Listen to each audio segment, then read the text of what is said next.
ভগবান বলছেন শ্রেয়ান দ্রব্যময়াৎ যজ্ঞাজ জ্ঞানযজ্ঞ পরন্তপ সর্বং কর্মাখিলাং পার্থ জ্ঞানে পরিসম্ভবতি। হে পরন্তপ অর্জুন, দ্রব্যময় যজ্ঞ হতে জ্ঞানযজ্ঞ শ্রেষ্ঠ, কারণ সমস্ত কর্ম জ্ঞানেই সমাপ্ত হয়। এই যে আমরা বলি না, এত টাকা আমি ওই মন্দিরে দান করেছি, লেখা আছে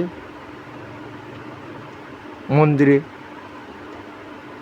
হ্যাঁ আমরা দান করেছি, বা কাউকে একটা কাপড় দান করেছি, কাউকে 500 টাকা দান করেছি। এই দান কথাটা কিন্তু আমাদের বলা উচিত। এটা কেন? এ কথাটার বলার কারণ এটাই, আমরা এসেছি ল্যাংটা হয়ে, তাহলে যেটা আমি দান করব বলছি, দানটা যে টাকাটা তৈরি করেছে কে? তুমি বলবে আমি। টাকাটা তৈরি করতে পারতে? ওই যে ভগবান বললেন সর্বস্ব চাহং হৃদি সন্নিবিষ্ট মত্ত স্মৃতি জ্ঞানম পহঞ্চ বেদৈস্য সর্বরহমেব বেদ্য বেদান্ত কৃদ বেদে বিদেব চাহম। আমি কে? সমস্ত জীবের হৃদয়ে আছি আত্মা বা জীবন রূপে। তাহলে এই দেহ যদি ভগবান না থাকতেন, 1 নম্বর পয়েন্ট, সমস্ত জীবকে বুদ্ধি জ্ঞান আমি দিয়ে থাকি। বুদ্ধি দিয়েই তো টাকা পয়সা তৈরি করি গো, জ্ঞান বুদ্ধি দিয়েই তো। পাগল দেখেছো? সে টাকা পয়সা তৈরি করে, রাস্তায় রাস্তায় ঘুরেই বেড়ায়, খাওয়া দাওয়াই করে না। তাহলে আমরা সেই প্রভুর কৃপাতে দেহ লাভ করেছি, দেহের মধ্যে তিনি রয়েছেন আত্মা জীবনরূপে, দেহটাকে বাঁচিয়ে রেখেছেন, আবার সূর্যরূপে তাপ দান করছেন, বৃষ্টি দান করছেন, জলীয় বাষ্প হলো সূর্যের তাপে, সুজলাং সুফলাং শস্য শ্যামলাং মলয়জ শীতলং, পৃথিবী ঠান্ডা হলো, ফলে মূলে ধরিত্রীর মাথা ভরে গেল। সেইগুলোই তো আমরা খেয়ে বড় হচ্ছি গো, আমরা বেঁচে আছি। তাহলে এই দেহটাকে বাঁচিয়ে রেখেছেন ভগবান, তৈরি করেছেন ভগবান, দেহটাকে কি বলো, দেহটা দিয়ে ভগবান নিশ্চয়ই আমাদের সৎকর্ম করাবেন এবং দেহটা দিয়ে পাপ কাজ করাবেন না। সেই জন্য বুদ্ধি জ্ঞান দান করেছেন। পাগল কিন্তু অনেক সময় কাউকে ঢিল দিয়ে মারেও, তার জ্ঞান নেই বলে। এখন তুমি নিশ্চয়ই কাউকে মারবে না ঢিল দিয়ে, তার লাগবে, সে হয়তো মরেও যেতে পারে, তাই তো। কিন্তু এই জ্ঞানটা মানুষ লাভ করতে পারে না, দুর্যোধনা পারিনি, ওদের পুড়িয়ে মেরে দিয়ে আমরা ভোগ করবো। হ্যাঁ, তাহলে আমরা কথাটা হলো যে কোনো জিনিস কাউকে দান করবে কথাটা বলতে পারবো না, সেবা করতে পারবো। তা হে অর্জুন, তাই শোনো, সেই জ্ঞান তো তুমি নিজে একলা লাভ করতে পারবে না, সেটা তো তোমার গুরু তোমাকে এই জ্ঞানটা দেবে। কেন? গুরুর কাজ কি? অজ্ঞান থেকে কি গুরুর কাজ কি? যে অজ্ঞানতার অন্ধকারে যারা ডুবে আছে তাদের কি জ্ঞান দান করেন, অর্থাৎ অজ্ঞান তুমি অন্ধস্য জ্ঞানঞ্জন শলাকয়া চক্ষুর্মৃতং যেন তস্মৈ শ্রী গুরবে নমঃ। গুরু প্রণাম। অজ্ঞানতার অন্ধকারে যারা ডুবে আছে তাদেরকে জ্ঞান দান করে কি? গুরু। তাহলে যার এই জ্ঞানের কথা জানা আছে, সেবা করো, তুষ্ট করো, তুষ্ট করে তার কাছে জ্ঞানের কথা জেনে নাও। এটাই আমার গৌরাঙ্গ মহাপ্রভু বলেছেন, তারপরে ভগবান কৃষ্ণও করেছেন। সন্দীপ মুনির কাছে তিনি বেদ শিক্ষা লাভ করতে গেছিলেন এবং তিনি নিজেই বললেন, পিতাহ হমস্য জগত মাতা ধাতা পিতামহ বেদং পবিত্রং ওঙ্কার ঋকসম যোজন। আমি জগৎবাসীর পিতা মাতা বিধাতা পবিত্র ওঙ্কার ঋক্সাম যজুর্বেদ অথর্ববেদ। জগৎকে শিক্ষা দেওয়ার জন্য সবাইকে গুরু আশ্রয় করা উচিত বা করতে হবে, মাস্ট করতে হবে, মাস্ট অবশ্যই। কারণ আমরা মুসলিমদের মধ্যে দেখেছি ওরা মুসলমান হয়ে জন্মায় না, ওরাও জন্মের পর গুরু আশ্রয় করে। ওদের গুরু হলো মৌলবী বলি, যিনি দীক্ষা দান করেন, মুসলমানই করলেন। তুই আজকে থেকে মুসলমান হলি, মুসলমানদের প্রধান ধর্মগ্রন্থ কোরআন, এই কোরআন থেকে পাঠ করতে হবে, আদর্শ দেহ তৈরি করতে হবে। কোরআন পড়ছি, কোরআনেতে কি লেখা আছে? পড়লে নামাজ খোদা পাবে, ছাইলে নামাজ দোজকে যাবে। আল্লাহ মালিকের 5 ওয়াক্ত নাম করো, দেহটায় যত পাপ জমে আছে ওগুলো ক্ষয় হবে, কারণ দেহের পাপ কর্মের ফলে রোগ ব্যাধি তোমাদের ভোগ করতে হয়। তাই আমাদেরও তো সেই ভগবান বলেছিল, কৃষ্ণ নাম ভজনে হয় জীবের পাপ মুক্তির কারণ, কর্মভোগ রোগেতে ঔষধ রসায়ন।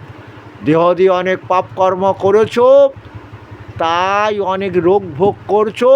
সেই করুণার সিন্ধু দীনের বন্ধু এই দেহের মধ্যে আত্মারূপে রয়েছেন এবং দেহযন্ত্র তৈরি করেছেন। দেহযন্ত্র দিয়ে ওই যে কি বললেন ভগবান, কি বললেন? না দত্তে কস্যচিৎ পাপাং ন সুকৃতিং বিভুম অজ্ঞানাবৃতাং জ্ঞানাং তেন মুহ্যন্তি জন্তব। অজ্ঞানতাকে আশ্রয় করে জীব যে পাপ করে, পাপের ফলটা তাকে ভোগ করতে হয়। অজ্ঞানতাকে আশ্রয় করে কেন? ভগবান বললেন, অর্জুন তুমি আমাকে জিজ্ঞাসা করলে, অথ কেন প্রযুক্তহং পাপং চরতি পুরুষ অনিচ্ছন্নপি বাঞ্ছয় বলাদীপ নিয়োজিত। সব মানুষ পাপ কাজ করতে চায় না, অজ্ঞানতাকে আশ্রয় করে জীব যে পাপ করে, এই পাপটা সে কেন করছে তার তো হুঁশ আছে, জ্ঞান আছে। কারুর সর্বনাশ করলে আমারও সর্বনাশ হবে, এটা তারা জানতে পারে না। কেন? সেটা কে জানো করাচ্ছে? শ্রী ভগবান উবাচ কাময়স ক্রোধয়স রজগুণ সমুদ্ভব মহাসনা মহাপাপান্না বিদ্যেনী অবৈরিণম। মানুষের পরম শত্রু হলো এই কাম। আবৃতং জ্ঞান মেতন নিত্য বৈরিণা কামরূপেণ কন্তয় দুষ্পূর্ণ নলেন চ।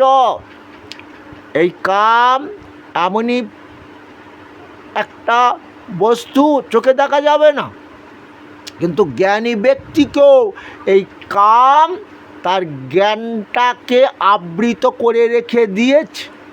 যেমন ধূমেনা ব্রিয়তে বর্ণির যথা দর্শ মলেন চ, মানে কাঠ জ্বলছে, ধোঁয়া হচ্ছে তো কাঠটা জ্বলছে বা পুড়ছে দেখতে পাচ্ছ। দেহটা আয়নাটা ময়লায় আবৃত, প্রতিবিম্ব দেখতে পাচ্ছ না। তাহলে কি বলছে?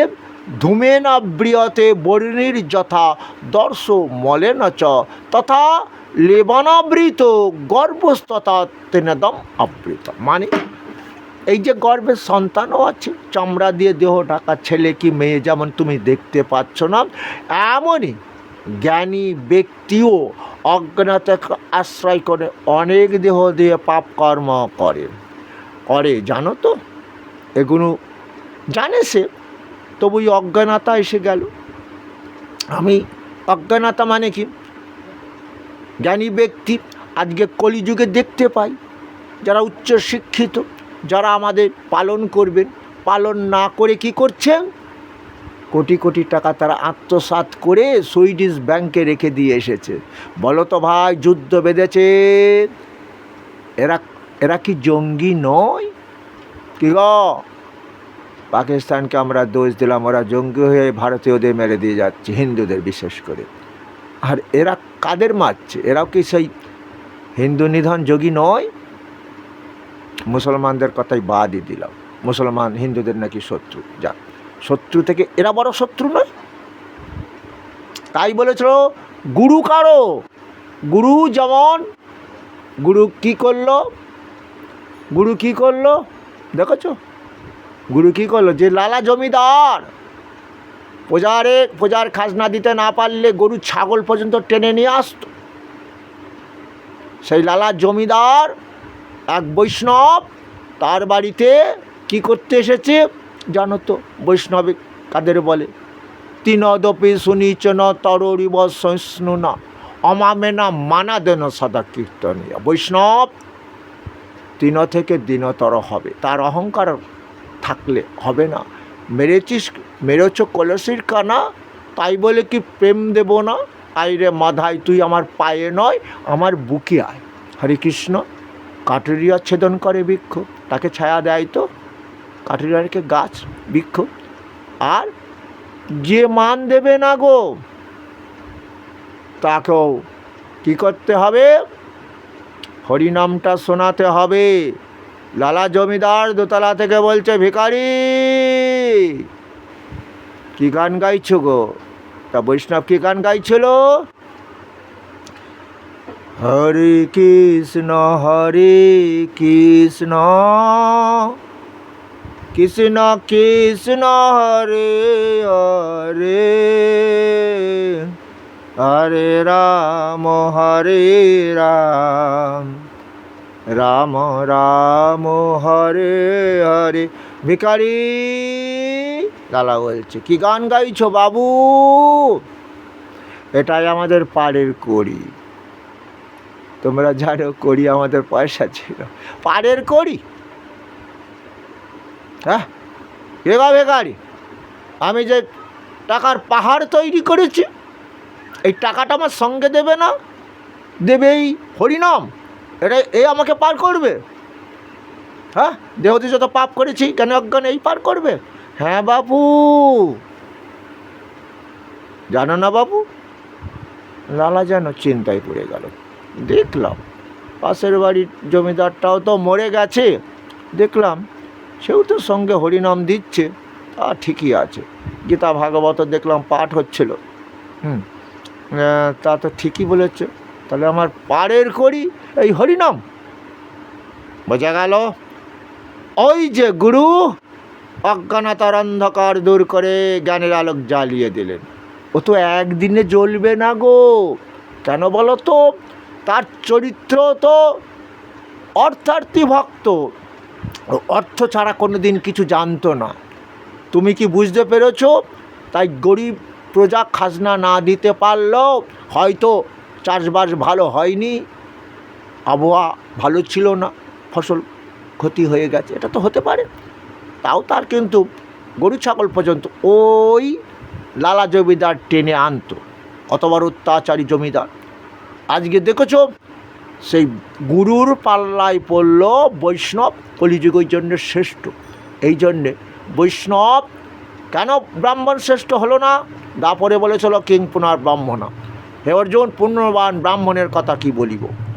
অনিত্যমা সুখং লোকমিমাং প্রাপ্য ভজস্বমম। কিং পুনর ব্রাহ্মণা পূর্ণা ভক্তা রাজস্বয়ত্তা অনিত্যমা সুখং লোকমিমাং প্রাপ্য ভজস্বমম। পূর্ণবান ব্রাহ্মণের কথা বলেছে, রাজস্বীগণের কথা বলেছে, তারা আমাকে অবশ্যই লাভ করবে। আর বলেছে ভগবান, তাই অনিত্য এই সুখ সংসারে, যে সংসারে তুমি সুখের থেকে দুঃখটা বেশি পাবে। যেমন ওই যে বলছো আমাদের 5 ভাইয়ের 5টি পুত্র, আমার পুত্র অভিমন্যু, আমার পিতামহ ভীষ্ম, আমার গুরুদেব দ্রোণাচার্য, এগুলো অনিত্য। নিত্য কিন্তু তোমার আমি। এটা বুঝতে পারো না? কেন পারবে না? মৃত্যুর পর কি বলে? কোনো ছেলের নাম ধরে ডাকছে, কার নাম ধরে ডাকছে? কার বলো? হরে কৃষ্ণ হরে হরি। এ যাবৎ আমি যে সকল পাপ কর্ম করেছি, বিছনায় শুয়েছিলাম, অনেক রোগ ভোগ করেছিলাম, দেহের পাপের ফল ভোগ করেছি, আবার মরার পর পেটজনি লাভ করব। ব্রাহ্মণ দাদা জানিয়ে দেয় তো, মানুষ মরে গেলে পেট লোকে যায়, পেতনি হয় মায়েরা, পেতাত্মা হয়। তাই মরা বাবাকে কাঁচা মাছ দেয় তো, কারণ সে পেতাত্মা। হরে কৃষ্ণ, কিছু শুনতে পেরেছ, বুঝতে পেরেছ?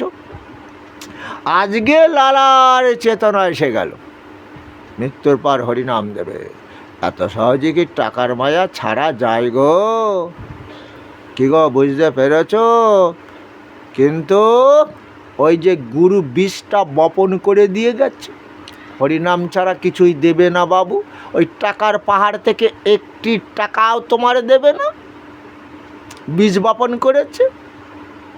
বুঝতে পেরেছ? জ্ঞান অগ্নি, জ্ঞানটা কেমন অগ্নির মতো নাকি, হঠাৎ জল আস্তে আস্তে জ্বলতে জ্বলতে ধূপ করে জ্বলে উঠেছে জ্ঞান অগ্নি। কী হলো, কী হলো বাবা? বাসনায় আগুন দেবে না বাবা। লালা আনন্দ করে সারাদিন ধরে খাজনা আদায় করেছে, করে বাড়ি ফিরবে। লালার চরিত্র কী ছিল, কত টাকা আদায় হলো গুনতো, কত টাকা বাকি আছে কার কাছে চিন্তা করতো। এটাই লালার প্রতিদিনকারের কাজ। কিন্তু পালকি করে যখন আসছে, মানে বাড়ি ফিরবে, জমিদার বাড়িতে ফিরবে, হঠাৎ নদীর তীরে এসে যেন তার চমক হলো। কি চমক? কে যেন বলছে, বাবা বাবা বাসনায় আগুন দেবে না। লালা জমিদার বলছে, আমিও তো এখনো বাসনায় আগুন দিতে পারিনি। হ্যাঁ, আমারও তো কে বেলা যে যায়, ওই যে মাতাজিকে বলল, বাবা বাসনায় আগুন দেবে না বাবা, বেলা যে যায়। চেতনা এসে গেছে। হ্যাঁ, বৈষ্ণব বলেছিল, হ্যাঁ বেলা যে যায়, আমারও তো বেলা গেছে গো, হঠাৎ কোনো দিন মরে যাব। তাহলে আমার মেয়ে, এই লাখ টাকা যে আমি তৈরি করেছি, আমার মেয়ে সুমতি ওই টাকার পাহাড় থেকে একটি টাকাও কিন্তু আমাকে সঙ্গে দেবে না।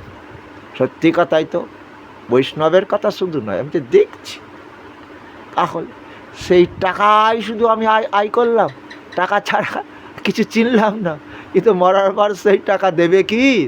জগৎ শোনো, জগৎ শোনো, তোমরা বলো না, আরে বয়স হোক দীক্ষা নেবো, কালকে নেবো, আজকে দিনটা ভালো না। নামাজ শব্দের অর্থ জানো? আজই নাম করবো আল্লাহ মালিকের, কাল দুনিয়ার বুকে থাকবো না হয়, তোদের কাছে শিক্ষা নাও। তাহলে যে ছেলেটাকে মুসলমানি করলো, ওর কাজ হলো কি, মসজিদে গিয়ে বলবে কি, আল্লাহ বল, আল্লাহ হলো মালিক, মালিক বলবে। আবার কেন মালিক বলবে? মুসলমান ভাই তোমরাও মালিক বলো। অনেক আমার ফ্রেন্ডশিপে এসেছে, মালিক যেই বলবে না, এই অহংকারটা আর থাকবে না। এই মালিক বললেই অহংকার থাকবে না। যখন অর্জুনকে একটা শ্লোকের মাধ্যমে বোঝাচ্ছে, অর্জুন কি বোঝাচ্ছে? চতুর্বিধা ভজন্তে মাং জনা সুকৃত অর্জুন আর তো জিজ্ঞাসুর থার্থী জ্ঞানী চ ভরত। 4 শ্রেণীর সুকৃতশালী ভক্ত আমার অর্জুন ভজনা করে। বুঝেছ? রোগে সোগে ডাক্তার রসগোল্লা খাওয়া হবে না, সুগার হয়েছে, তাহলে টাকা কি হবে? ঠাকুর এমন রোগ দিলে তো রসগোল্লা খেতে ভালোবাসতাম, আর খাওয়া হবে না, হ্যাঁ কিডনি ড্যামেজ হয়ে যাবে, মরে যাব। হরে কৃষ্ণ। কী হলো? ভগবানকে ডাক। অর্জুন তুমি ওই রোগের সোগে অর্থের জন্য আমাকে ডেকো না অর্জুন, আমাকে একটু ডাকো না। কেমন কি বলছো আমাকে? আমার পুত্রগণ বলো না, আমার 5 ভাইয়ের 5টা পুত্রগণ, আমার পুত্র অভিমন্যু বলো না। কি মান মনা ভব মদ ভক্ত মদ জাজিমাং নমস্কুরু মবে বৈশ্যসে সত্যাং তে প্রতি জানে প্রিয় সীমে। কে গো? এ শ্লোকটা না, এছাড়া আর একটা শ্লোক আছে, মন মনা ভব মদ ভক্ত মদ যাজিমাং নমস্করো মামে বৈশ্যসি যুক্তৈব আত্মানং পর কি যুক্তৈব আত্মানং মত পরায়ণম। তুমি যেমন বললে আমার আমার পুত্র অভিমন্যু, বলো না আমার অর্জুন, আমার কৃষ্ণ, উচ্চ স্বরে বলো তোমরাও, এ জগতে আমার কৃষ্ণ ছাড়া, আমার গোপাল ছাড়া এ জগতে সবই অনিত্য। কারণ তিনি রয়েছেন এই দেহের মধ্যে আত্মারূপে, যতক্ষণ তিনি থাকবেন ততক্ষণ আমি। হরে কৃষ্ণ, এটাই ভগবান চেয়েছিল। এই যে শ্লোকটা বলল, অর্জুন আমি তোমাদের পরম আত্মীয়, আমাকে বিশ্বাস করো। এই যে মান মানা ভাব মদ ভক্ত মদ যাজিমাং নমস্কুরু মামে বৈশ্যসি সত্যং তে প্রতিজানে প্রিয় হসিমে। যখন অর্জুন বলেছিল বর্ণ শঙ্কর সন্তান দিয়ে বাবার পিণ্ডদান ক্রিয়া হবে না, সেই বাবা নরকে পচে মরবে, পূর্বপুরুষগণ জলপিণ্ডের অভাবে নরক প্রাপ্তি হবে, নরক যন্ত্রণা ভোগ করবে, তখনই তো অর্জুনকে উদ্দেশ্য করে এই জ্ঞানের কথা, পরম জ্ঞানের কথা গীতা কি গো বলেছিল তো, গীতার বাণীগুলো বলেছিল তো। তাহলে তোমরা বুঝতে পেরেছ যে এইভাবে গুরু দীক্ষা নেওয়ার পর, এটা গ্রন্থে গীতাকে তাই অর্জুনকে বলছে, এই যে তোমাকে বললাম, কি কথা বললাম,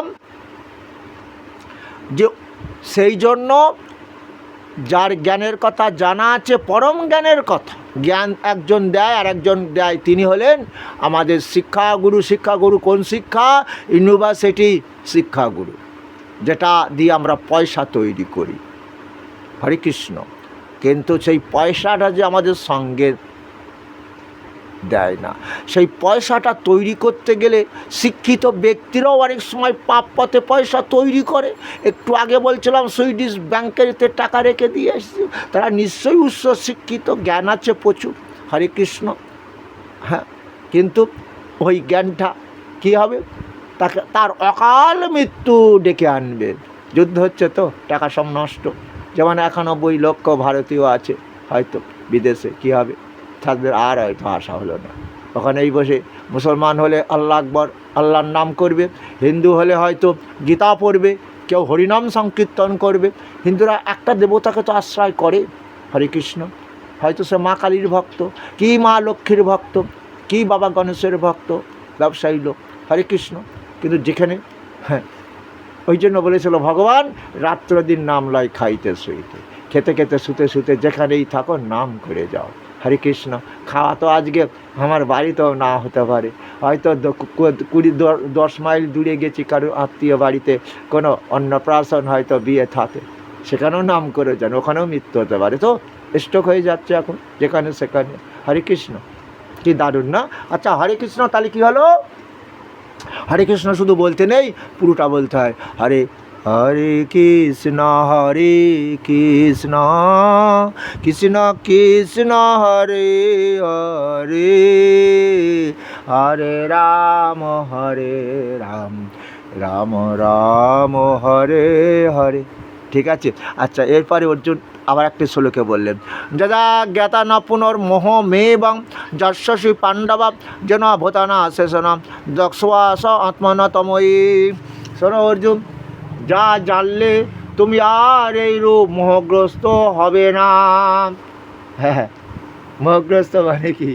আমি তাহলে করকে যে কোনো জিনিস দান করবে এটা বলতে পারবো না, এটা আমার অহংকার হবে, তো এটা বুঝতে পারবে।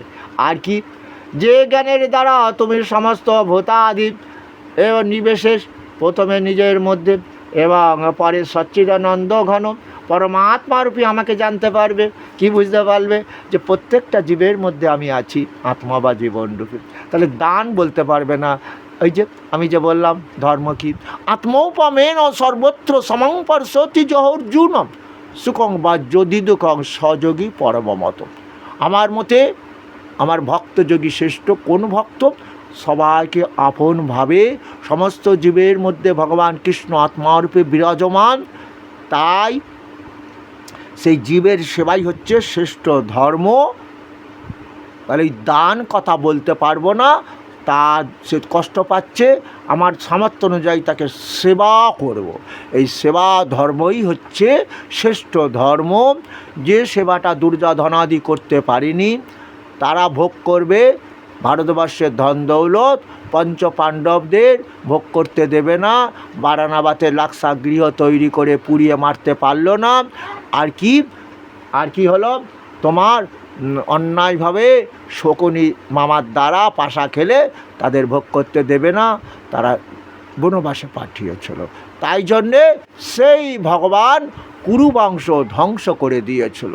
তাই গৌরাঙ্গ মহাপ্রভু, এমনকি তারাও ওদের সঙ্গে যারা যোগদান করেছিল তাদেরও মেরে দিয়েছিল। হ্যাঁ, যে একটা কথা আছে, অন্যায় যে করে অন্যায় যে সহে তব ঘৃণা যেন তারে তিন সমদয়।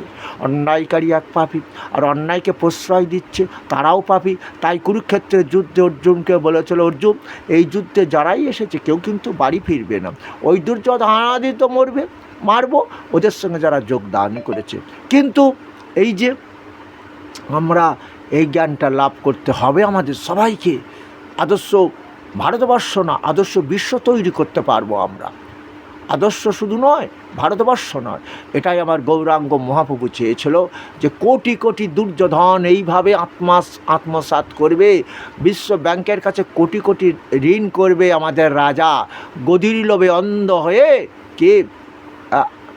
কি করবে, দাতব্য মিতি যদ্দানং দিয়তে হনুপকারিণে দেশে কালে পাত্রে চ তদ্দারম সাত্বিক স্থিত। যে দান করা হবে, কি আবার একটা ভিডিও করব, এই যে দান করা হবে, কাকে দান করা হবে, কাকে দেওয়া হবে বলো? দেশ কাল পাত্র বিবেচনা করতে হবে। কাল মানে গ্রীষ্মকালে কেউ কম্বল দান করবে না।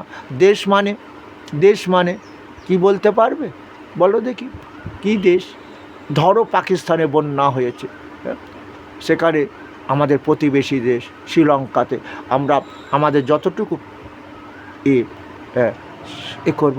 কিছুদিন আগে ভূমিকম্প হলো, জায়গাটার নাম মনে নেই, ভারতবর্ষ সেখানে ওষুধ দিয়েছিল। হরে কৃষ্ণ। এই যুদ্ধের কথা আমরা বলবো না, কারণ ওতে না জড়ানোই ভালো। ওতে যুদ্ধে জড়ালে আমাদের, কারণ কোনো দরকার নেই জড়ানোর। তোমরা বলবে ইসরায়েল তো আমাদের দিয়েছিল কারগিল যুদ্ধের সময়, অস্ত্র শস্ত্র খাদ্য যাই বলো দিয়েছিল, তাহলে বেইমানি করা হবে। কথাটা বুঝতে পেরেছো? ইরানের কাছে আমরা তেল নিই চিরদিন, বন্ধু সম্পর্ক আছে। তাহলে এদিকে তুমি ইহুদি ওরা ইসরায়েল, এরা হচ্ছে মুসলমান। তাহলে এবারে বিপদ তো ভারতবর্ষের, মহাবিপদ ভারতের। কী হবে জানি না। যাই হোক, আমরা ওই জন্য ভাগবত বলছে 63 কোটি লোক থাকবে পৃথিবীতে, যেন কলঙ্ক না নিয়ে আমরা মরি। শুনতে পেয়েছো? যুদ্ধে মারা যাবে, মহামারীতে মারা যাবে, ভূমিকম্পে, প্রাকৃতিক দুর্যোগে মারা যাবে। কিন্তু যারাই আমরা বেঁচে থাকবো সেটা না, আমরা মরে গিয়েও বেঁচে থাকবো। যেন মরে গিয়ে বেঁচে থাকবো, মহাজ্ঞানী মহাজনী যে পথে করে গমন হয়েছেন চিরস্মরণীয়, সেই পথ লক্ষ্য করে আমরাও হব চিরবরণীয় বা চিরস্মরণীয় হব। আজকে আমরা আদর্শ পুরুষ স্বামীজি, আদর্শ নেতা নেতৃত্ব দিয়ে গেল, যে কে বলো তো, you give me blood I will be freedom. তোমরা আমাকে রক্ত দাও, ইংরেজের শাসন থেকে আমরা মুক্ত হব। আমরা এই কালা আদমি হয়ে থাকবো না, ইংরেজের অত্যাচার সহ্য করব না। ওই সময় কাজী নজরুল ইসলামকে আমরাও বলবো, তিনিও কত সুন্দর কথা বলেছিলেন। কে আছো জুয়ান, হও আগুয়ান, হাঁকিছে ভবিষ্যৎ, এ তো পান ভারী, দিতে হবে পারি, নিতে হবে অধিকার। তিনি ওই লেখনীর দ্বারাও আমাদের জাগরণ করেছিলেন। আমরা হিন্দু মুসলমান আলাদা নয়, একই বৃন্তে দুটি কুসুম, হিন্দু মুসলমান। বলো, হিন্দু তার নয়নের মণি, মুসলমান প্রাণ। আজকে ইরানের যে মারা যাচ্ছে কত মুসলমান, আমাদেরও কষ্ট হচ্ছে, কিন্তু দুঃখের কথা, কিন্তু মুসলিম কান্ট্রি এক হলো না। তাহলে হয়তো আমেরিকা ভয় পেত, যুদ্ধ বন্ধ করে দিত। বোঝা যাচ্ছে, খুব প্যাথেটিক। কিন্তু এটা যে আমাদের আবার শাস্ত্রে বলছে মহাকলি, মুসলমান শাস্ত্রে আছে 12টা সূর্যের মুখ হবে। হ্যাঁ, এইভাবে মানুষ নিজেরাই ধ্বংস হবে, দেহের মধ্যে পাপ জমিয়ে ফেলবে। হ্যাঁ, কোরআনের বাণী মানবে না। নিশ্চয়ই তোমরা বুঝতে পেরেছ। শুনতে পেয়েছ। আর যারা খ্রিস্টান তারাও সেই যীশু খ্রিস্টের বাণী মানবে না, যে যীশু খ্রিস্টের আসল উদ্দেশ্য হলো সেবা, জাতপাত না দেখে আমরা পরম ঈশ্বরের সন্তান, সেবা করো। কিন্তু এখন আবার উল্টো দেখি ভারতবর্ষে এসে না ওরা আবার সব ওদের দল ভারী করবে, হরে কৃষ্ণ। কিন্তু সনাতন ধর্মের উপর কত আঘাত দেখেছ, আমরা কিন্তু প্রতিবাদ করি না। ভারতবর্ষ সেখানে কি হবে, গির্জা তৈরি হবে, মসজিদ তৈরি হবে, মন্দিরও তৈরি হবে। হয়তো এরাই একদিন আবার আমাদের মন্দির ভাঙবে। ভাঙুক না। অরঙ্গজেব তো দারুল ইসলাম করবার জন্য কী করেছিল, আমাদের মন্দির ভেঙেছিল। কিন্তু আমরা হয়তো, আমি এটা বলি, বাবরিজ মসজিদ ভেঙেছে, আমি ও দলে নই, ওখানে আমার ভগবান আছেন, আমার ভগবান আছেন, চাঁদ তারা আছে না মসজিদে। ঠাকুর রামকৃষ্ণ আমার ইষ্ট দেবতা, যত মত তত পদ। তিনি হিন্দু হয়েও লুঙ্গি পরে মুসলমানদের মসজিদে ঢুকতে হবে, কাপড় পরে তো ঢুকলে হবে না, লুঙ্গি পরেও ঢুকেছিলেন। তিনি বললেন, ওরে আল্লাহকে দেখলাম। খ্রিস্টানদের গির্জায়ও ঢুকলেন, বলে যিশুকে দেখলাম। হ্যাঁ, হরে কৃষ্ণ। কত বড় জ্ঞানের কথা মহাপুরুষেরা। তাহলে মহাপুরুষরা যেভাবে কর্ম করে গেছে, আমাকে জগৎ শিক্ষা দিয়ে গেছে, সেভাবেও আমাদের শিক্ষা লাভ করা উচিত। তাদেরও আমাদের আশ্রয় করা উচিত, জ্ঞানের কথাগুলো মানতে হবে। এত বড় কথা শুনতে পেয়েছ, কথাটা শুনতে পেয়েছ? আমি বলি ভাই, রক্তের প্রয়োজন যখন হয় তখন তুই বলবি না আমি হিন্দু, তুই বলবেন আমি মুসলমান, আমি খ্রিস্টান। কারণ মুসলমানের রক্ত হিন্দুর দেহ আসছে, খ্রিস্টানের রক্ত মুসলমান দেহে যাচ্ছে। তাহলে বোঝা যাচ্ছে এ কথাটা কেউ বুঝতে পারবে না। কারণ এই জন্য আদর্শ গুরু কাটতে হয়, আদর্শ গুরুর কাছে জ্ঞান লাভ করতে হয়। এখন সব বিকৃতি হচ্ছে, বিকৃতিটা বোঝো। হ্যাঁ, কি বিকৃতি বলো তো? জাতপাতের লড়াই চলছে বিরাট, কিন্তু জাত তো একটাই, সেটা তো মানুষ। এটা বোঝো না। মুসলমানের রক্ত হিন্দুর দিয়ে কেমন করে ম্যাচিং হলো? গৌরাঙ্গ মহাপ্রভু বলেছিল না, নামমাত্র ভেদ করে হিন্দু ও যবনে, পরমার্থে এক কহে কোরআনে পুরাণে। দেখাও তো কেউ বলতে পেরেছে? কাজী নজরুল ইসলাম বলেছিল, হ্যাঁ, এ কথা। হ্যাঁ, কিন্তু আজ মহাপ্রভু তো সেটা বলে দিল। হ্যাঁ, যে কি কত বড় জ্ঞানের কথা। হিন্দু মুসলমান হয়তো একদিন লড়াই হবে, এরা নিজেরা ধ্বংস হবে, কিন্তু কত বড় বলছে, কোরআন আলাদা নয়। কোরআনের বাণী জীবের সেবা, কোরআনেরও বাণী জীবের সেবা। তবে দেহের মধ্যে যে পাপ জমে গেছে, মুসলমান তুমি কোরআন পড়ো, আর হিন্দুদের বললো তোমরা পুরাণ পড়ো। কলিযুগে হরিনাম হচ্ছে মহামন্ত্র, হরে কৃষ্ণ, আমি হরণ করব তোমাদের পাপ।